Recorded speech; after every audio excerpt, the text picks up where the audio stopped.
Hi, welcome to my Splash Math tutorial. I chose this site because it is a free account for either, as you can see, parents or teachers. And when you enter your information, it's really easy. So what I'm going to do is show you the teacher end of this. So you click Teacher, Get Started for free. You enter your information. So I'm going to put my name.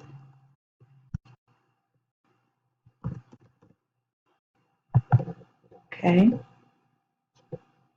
And I'm going to enter a password. And then you can enter a school name.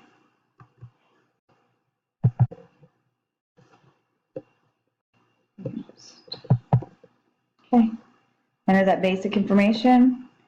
Hit start. That creates your account, and you're there. So then what it does is it's going to send you a verification email. Once you verify, which I will do really quickly offline, then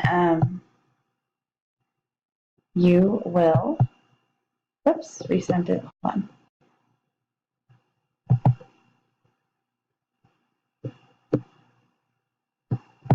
I'm opening it real quick to verify, activate my account.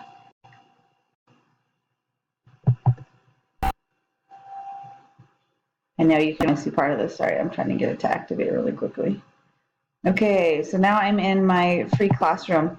You can only see a portion of this. So basically what I'm going to do is I'm going to say what grade I'm going to be in. I'm going to put second, or no, I'm going to put my name, so D.Unruh.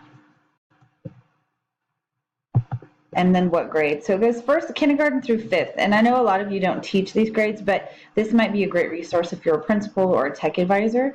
I'm going to pick second grade on this one and click next. Whoops, I'm going to actually make this smaller. I don't know why it's. And then you can add student names. So here I'm just going to put in a random name. Okay, I'm going to add that student. Okay, and then it's going to have her name down here. So then when I'm done, I'm going to scoot this over so you guys can see it a little bit better.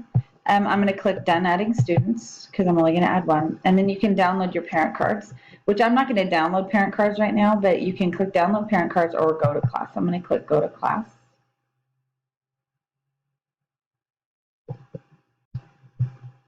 I'm going to close out that.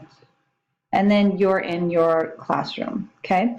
So we can upgrade to a full classroom setting here, or you can, close this one out.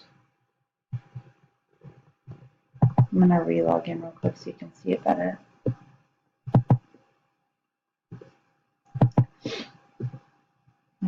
Teacher.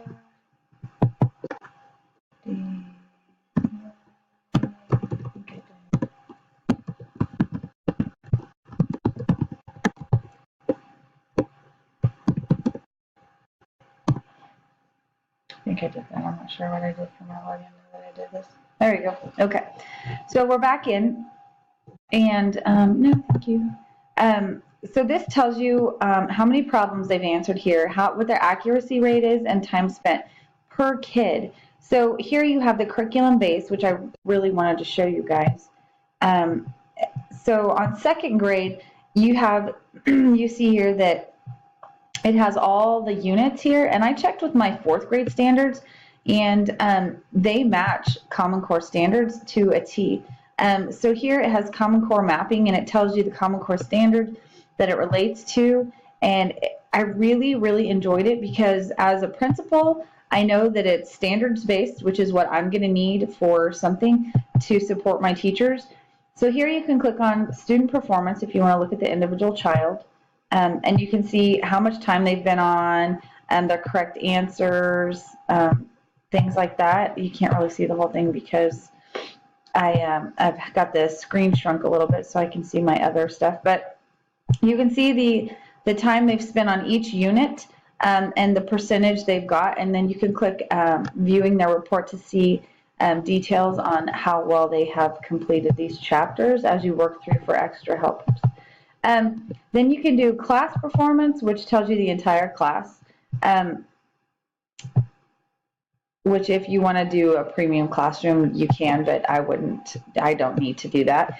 But here you can look at it and it'll show you, like, look, Abigail, and this, for instance, is 13%, 27. See how they level it out per kiddo, so you can tell how they're doing.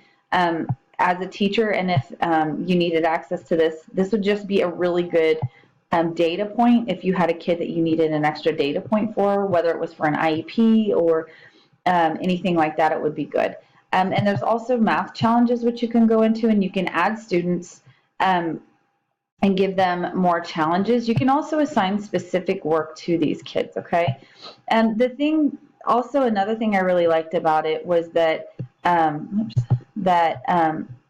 this is an area where you could either give them some additional practice that the kids needed, or it was an area where they could challenge themselves, because it's a self-paced site, and most sites we get attached to are reading sites, and I think sometimes math gets left to the wayside. So I really feel like this would be great for those teachers who need a little more support for their kids with math.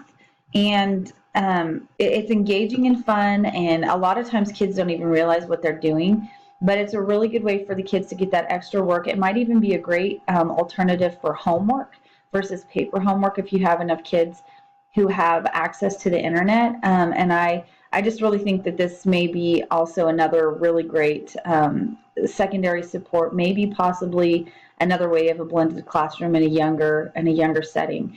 I also attach this to ISTE A2C and TCK1.